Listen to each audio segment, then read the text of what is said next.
Mga ka-diary, sa tuwing bibisita kayo dito sa National Library ay bubungad agad sa inyo ang monumento ni Teodoro M. Calao na para bang wini-welcome kayo sa inyong pagpasok sa pambansang aklatan ng Pilipinas. Si Teodoro M. Calao po ay isang makabayan, historiador, mamamahayag.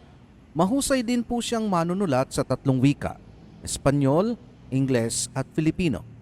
Isinilang siya noong March 31, 1884 sa Lipa, Batangas at pumanaw naman noong December 4, 1940.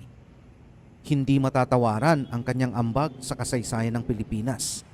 Naging kalihim siya ng Pambansang Asembleya mula 1913 hanggang 1916.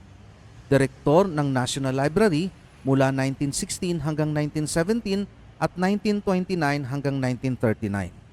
Unang Pangulo ng Akademya Hispano-Americano de Cadiz sa Pilipinas noong 1925. Ipinangalan sa kanya ang kalyeng ito dito sa Maynila kung saan natin matatagpuan ang National Library of the Philippines.